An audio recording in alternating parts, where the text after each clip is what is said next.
Hello students, today we are going to start the next one point of the lesson, physiography and drainage.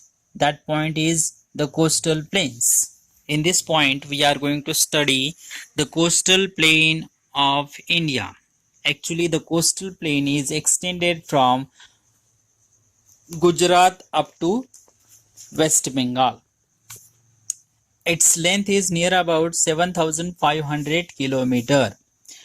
It is a long coastal region which is extended from western side and eastern side of India.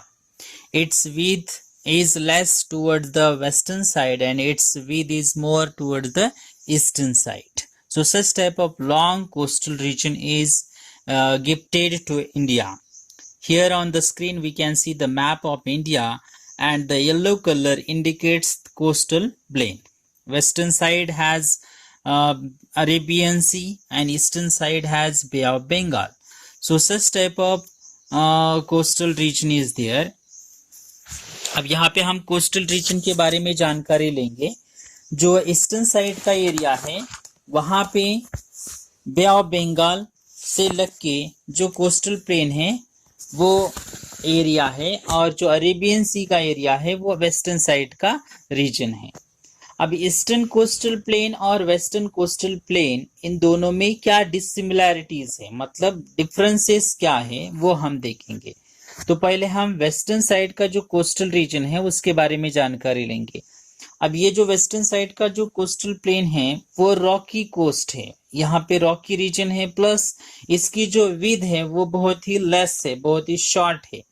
और western जो घाट का reason है यहाँ से कुछ स्पर्स मतलब कुछ mountainous reason जो कि कोस्टल प्लेन में वेस्टर्न साइड को कोस्टल रीजन में आके घुस जाते हैं. और इसी वेस्टर्न घाट रीजन में से जो रिवर ओरिजिन होती है जो कि वेस्ट फ्लोइंग रिवर से जो कि वेस्ट साइड को जाके अरेबियन सी को मिलती है, वो वेस्टर्न साइड की जो रिवर से वो बहुत ही शॉर्ट, बहुत ही छोटी और स्विफ्ट फ्लोइंग रिवर्स है, क्योंकि उनका जो कोर्स है वो स्टार्ट होता है वेस्टर्न घाट से और एंड होता है अरेबियन सी में. तो वेस्टर्न घाट से जो ओरिजिन होने वाली जो वेस्ट फ्लोइंग रिवर से वो स्मॉल है, शॉर्ट है और उनका जो फ्लो है वाटर का वो बहुत ही स्विफ्ट है. तो इस तरीके की रिवर यहाँ पे पाई जाती है. और ये जो रिवर है अपना जो मर्जिंग प्लेस है जहाँ पे वो अरेबियन सी को जाके मिल जाती है वहां पे वो एस्ट्रीज क्रिएट करती है. अब यहाँ पे हम एक पिक्चर देख सकते हैं कि एक साइड को वेस्टर्न घाट दिया है, दूसरे साइड को ईस्टर्न घाट दिया है, बीच में डेक्कन प्लेट्यू है. आप देख सकते हैं कि जो वेस्टर्न घाट का रीजन है उसका जो स्लोप है वो बहुत ही स्टीप है, लेकिन जो ईस्टर्न साइड का जो स्लोप है वो स्टीप नहीं है तो जेंटल है. तो इस तरीके से डिफरेंशिएट कर सकते हैं. तो वेस्टर्न साइड का जो पार्ट हम देखेंगे कि जो वेस्टर्न घाट का है तो यहाँ से ओरिजिन होने वाली जो रिवर्स है वो बहुत ही शॉर्ट है और स्विफ्ट फ्लोइंग है. इसलिए वो जब अरेबियन सी को आके मिल जाती है तब वो अपना जो मर्जिंग प्लेस है अरेबियन सी का वहां पे वो एस्ट्रीज क्रिएट करती है, मतलब उनके जो माउथ में जो पानी है वो वैसा का वैसा एक्यूमुलेट हो जाता है. थोड़ा सा उनका जो मुख है, उनका जो माउथ है वो ब्रॉड हो जाता है. तो इस तरीके की एस्ट्रीज जो है वो अपने माउथ पे क्रिएट कर सकते हैं. तो इस तरीके की डिसिमिलैरिटी है. अभी हम वेस्टर्न घाट या वेस्टर्न कोस्टल प्लेन इस पॉइंट को अंडरस्टैंड करने के बाद अभी हम ईस्टर्न साइड का जो कोस्टल रीजन है उसकी तरफ जाएंगे. ईस्टर्न घाट का रीजन जो है वो बहुत ही ब्रॉड है, प्लस यहाँ पे जो ओशन है वो बे ऑफ बंगाल का है.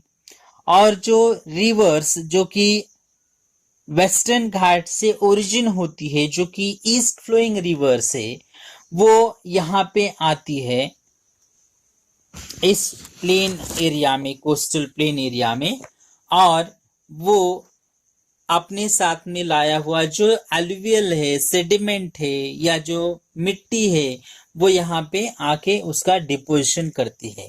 तो इसलिए यहाँ पे मतलब बे ऑफ बंगाल में जो रिवर्स मर्ज होती है वो रिवर अपने माउथ के पास डेल्टा रीजन क्रिएट करती है।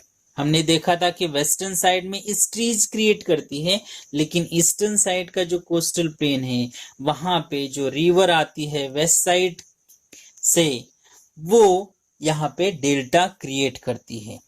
तो इस तरीके से डिसिमिलैरिटीज दोनों भी कोस्टल प्लेन्स के बारे में हम देख सकते हैं। तो इस तरीके के डेल्टा रीजन यहाँ पे क्रिएट होते हैं, जैसे कि महानदी डेल्टा है, उसके बाद गंगा ब्रह्मपुत्र डेल्टा रीजन है। तो ऐसे अलग अलग डेल्टा रीजन जो है वो नदी का जो डिपोजिशनल वर्क है उस डिपोजिशनल वर्क के कारण यहाँ पे बन जाते हैं। Next one point, the islands. The island groups. When we think about the structure or the physiographical structure of India, we have seen various types of physiographical elements of our country. We have seen Himalayan region, that is called mountainous region. We have seen North Indian plains, and we have seen peninsular region, as well as we have seen some other elements which are related with our physiographical structure. Now we have to concentrate our attention on the island groups. When we think about our western side and eastern side, both sides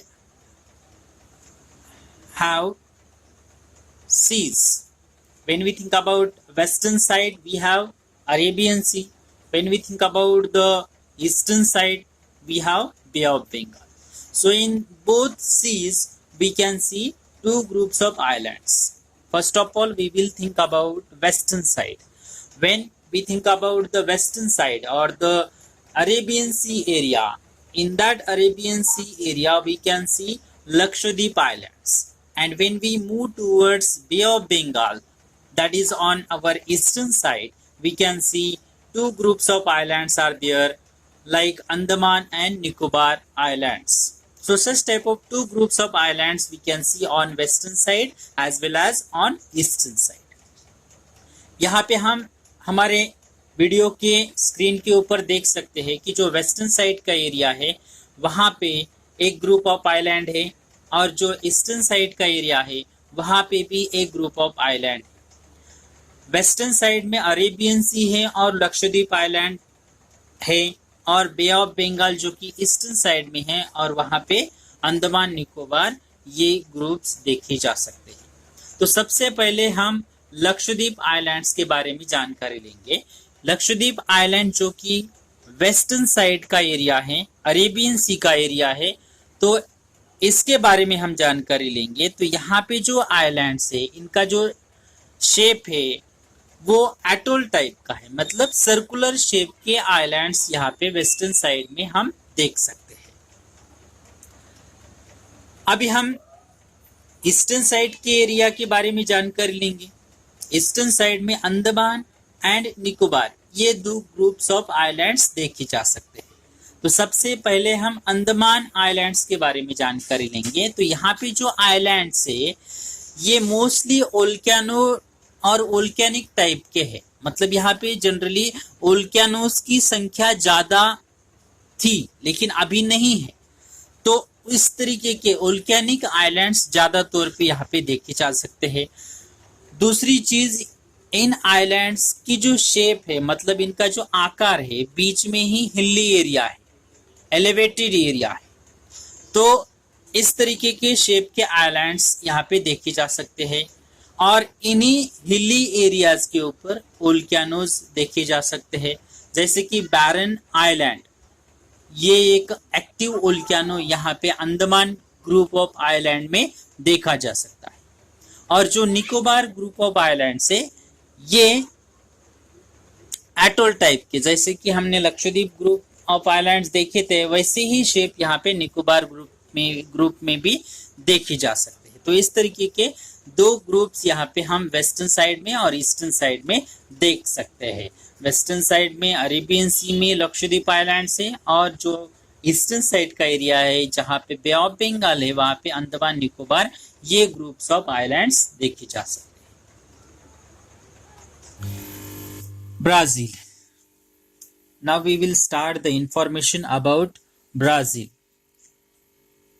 Actually, we have seen various types of physiographical elements of India, like Himalayas, North Indian plains, the peninsula, the coastal plains, the islands.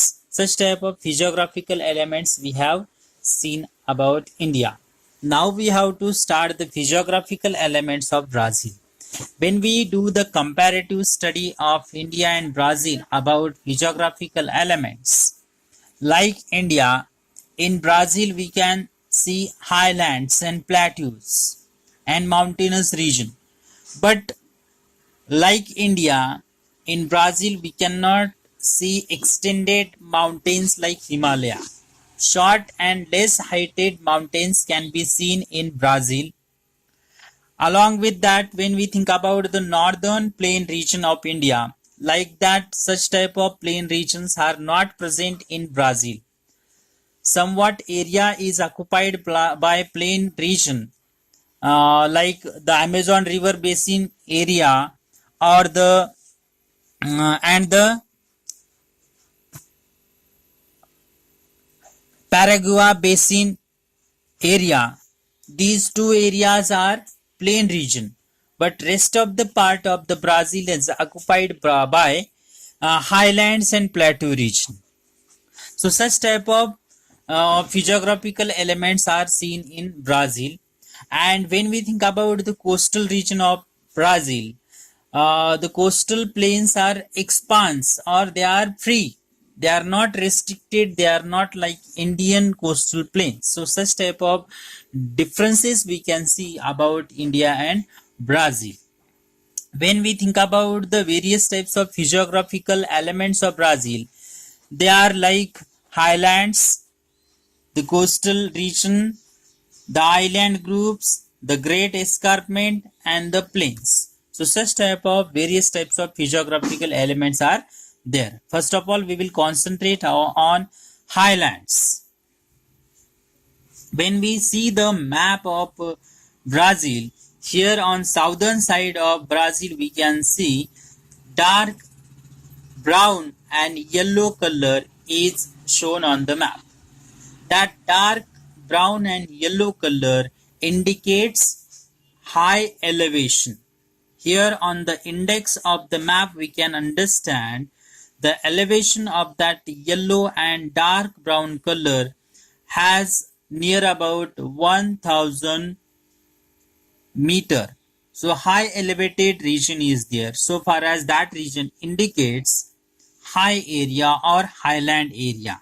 That highland area is recognized by various names like Brazilian highlands, Brazilian shield, or Brazilian plateau. So such type of various types of names are given here. So that is called the highlands. When we see here map, on one side Brazilian highlands are there.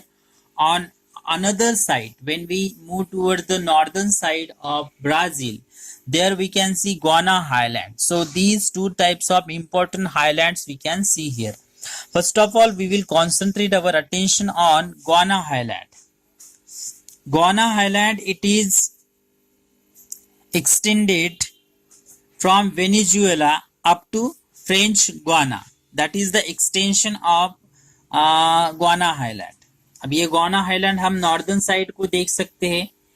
Northern side में ये कहाँ से start होता है? तो Venezuela से start होता है. Venezuela it is another country, एक दूसरा कंट्री है, वहां से ये स्टार्ट होता है और वो एक्सटेंड होते हुए फ्रेंच गुआना जो एरिया है वहां तक का रीजन जो है वो गुआना हाईलैंड ने ऑक्युपाई किया है.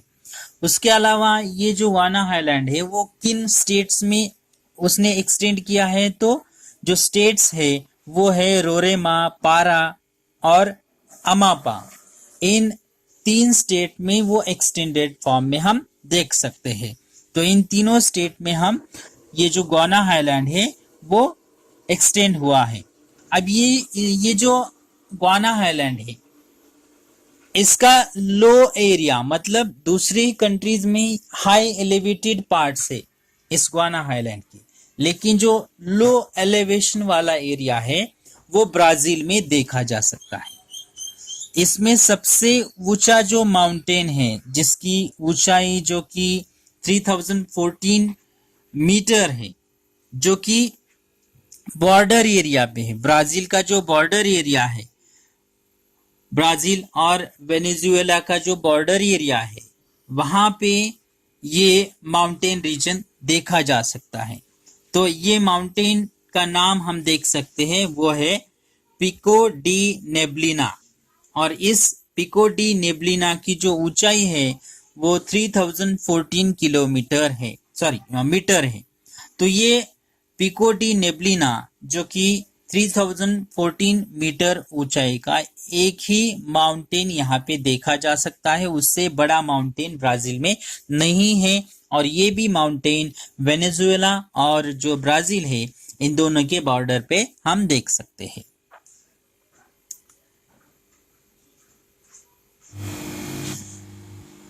The Great Escarpment. Now we will understand this physiographical element of Brazil. Actually, this Great Escarpment is situated on the eastern side of Brazilian highland and its elevation is near about 790 meter. This escarpment is very steep beside the coastal area and it plays a role of a barricade for southeastern winds, and due to the southwestern winds rainfall will occur in this area. Let's understand what is the importance of the Great Escarpment. अब यहाँ पे हम देखेंगे कि जो picture में दिया है कि जो एस्कारपमेंट है इसका जो स्लोप है वो हमें बहुत ही स्टीप दिखाई पड़ता है। जो माउंटेन है वो बहुत ही स्टीप स्लोप वाले देखे जा सकते हैं। अब मैप में हम देखेंगे कि इसका लोकेशन कहाँ पे है। तो यहाँ पे हम ब्राजीलियन हाईलैंड देख सकते हैं मैप में। उस ब्राजीलियन हाईलैंड का जो ईस्टर्न साइड का एरिया है वो ईस्टर्न साइड का एरिया इस ग्रेट एस्कारपमेंट ने ऑक्युपाई किया है। यहाँ पे हम देख सकते हैं कि ये ग्रेट एस्कारपमेंट है। अब ये जो ग्रेट एस्कारपमेंट है इसकी जो ऊंचाई है वो नियर अबाउट 790 मीटर है, 790 मीटर। तो इसका एलिवेशन है। अब ये कुछ जगह पे ये जो एलिवेशन होता है वो ग्रेजुअली लो भी होता है, कम होता है। तो ये कहाँ पे ज्यादा स्टीप स्लोप वाले एरियाज है, तो जो साओ पाउलो और पोर्टो अलेग्री ये जो एरिया है, मतलब साओ पाउलो से स्टार्ट होता हुआ पोर्टो अलेग्री तक का जो एरिया है, अलेग्री तक का, पोर्टो अलेग्री तक का, तो यहाँ पे बहुत ही स्टीप यहाँ पे इस एस्कारपमेंट का स्लोप दिखाई पड़ता है। तो इस स्लोप के कारण यहाँ पे हम देख सकते हैं कि जो साओ पाउलो दिया है और साओ पाउलो से स्टार्ट होते हुए वो पोर्टो अलेग्री तक का जो एरिया है वो बहुत ही स्टीप है। तो इस स्टीप एलिवेशन के कारण जो साउथ ईस्टर्न विंड है जिनको कि ट्रेड विंड कहा जाता है, ये ट्रेड विंड इस एस्कारपमेंट को ट्रैप होते हैं, उसको टकरा जाते हैं और टकरा जाने के कारण वहां पे रेनफॉल स्टार्ट होता है। तो यहाँ पे मोस्टली जो विंड होते हैं वो मॉइस्चर विंड होते हैं, मॉइस्चर लेडन विंड होते हैं। तो इसके कारण इस एस्कारपमेंट का जो एरिया है वहां पे सबसे ज्यादा रेनफॉल होता है, लेकिन जो अपोजिट साइड का एरिया है जो कि नॉर्थ ईस्टर्न साइड का एरिया है वहां पे कम रेनफॉल होता है। उस एरिया को रेन शैडो रीजन या ड्रॉट क्वाड्रिलैटरल कहा जाता है। हम यहाँ पे पिक्चर में देख सकते हैं कि जो ओशन के ऊपर से आने वाले जो विंड्स है वो मॉइस्चर लेडन विंड्स है। इसके कारण इस एस्कार्पमेंट के साइड का एरिया वहां पे रेनफॉल ज्यादा होता है, लेकिन जो अपोजिट साइड का एरिया है, जो कि नॉर्थ ईस्टर्न साइड का जो एरिया है, वहां पे रेनफॉल कम देखा जा सकता है। तो इस तरीके से जो एस्कार्पमेंट है वो ब्राजील के क्लाइमेट के ऊपर इंपैक्ट करती है।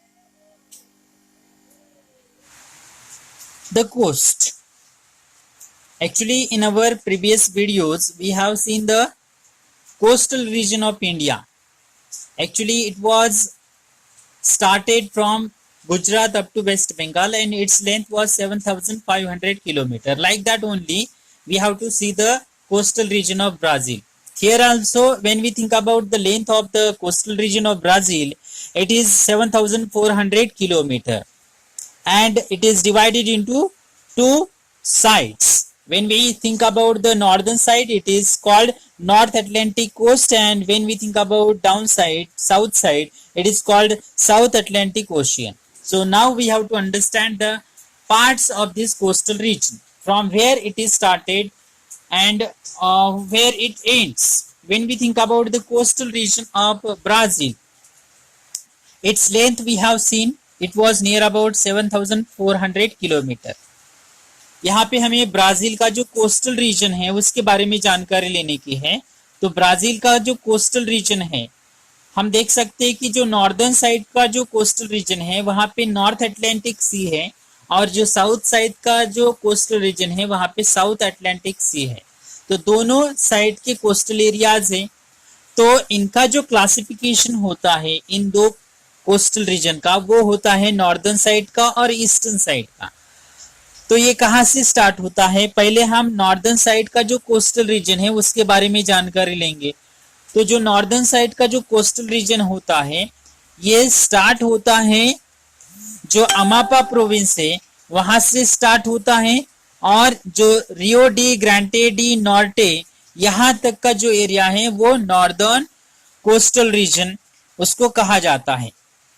और वहां से साउथ साइड तक का जो पार्ट होता है कोस्टल रीजन का, उसको ईस्टर्न साइड का कोस्टल रीजन कहा जाता है।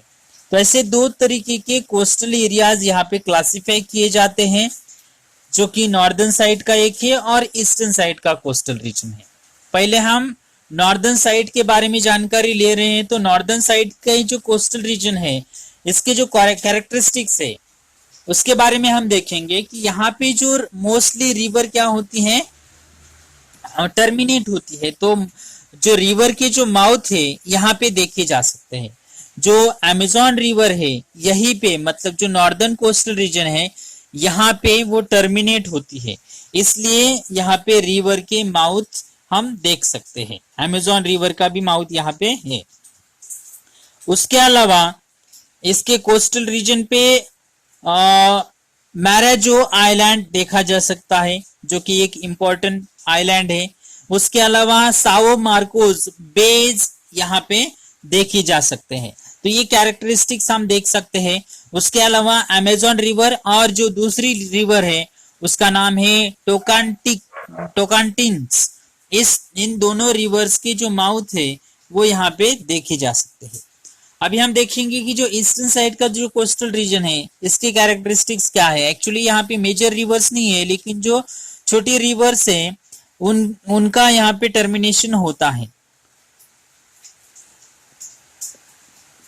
अब ये जो रिवर्स है इनमें से कुछ प्रोमिनेंट या इंपॉर्टेंट रिवर कही जा सकती है, वो है साओ फ्रांसिस्को, कि ये यहाँ पे साउथ अटलांटिक ओशियन को आके मिलती है। उसके अलावा यहाँ पे बड़े बड़े बीचेस कोस्टल एरिया में देखे जा सकते हैं, या सैंड ड्यून्स यहाँ पे देखे जा सकते हैं। तो इस तरीके के कैरेक्टरिस्टिक्स यहाँ पे हम जो ईस्टर्न साइड का जो कोस्टल रीजन है उसके बारे में देख सकते हैं। उसके अलावा यहाँ पे कोरल रीफ्स और एटॉल्स टाइप के आइलैंड्स भी देखे जा सकते हैं। तो इस तरीके से नॉर्दर्न कोस्ट और ईस्टर्न साइड का कोस्ट, इस तरीके से हम डिवाइडेशन कर सकते हैं कि जिसको हम नॉर्थ अटलांटिक ओशियन एक साइड को देख सकते हैं और दूसरे साइड को साउथ अटलांटिक ओशियन देख सकते हैं। यहाँ पे जो ईस्टर्न साइड का जो रीजन है वहां पे बड़े बड़े बीचेस देखे जा सकते हैं। जो ब्राजीलियन हाईलैंड के साइड का एरिया है वहां पे एक्सटेंडेड फॉर्म में हम बीचेस दे सकते हैं।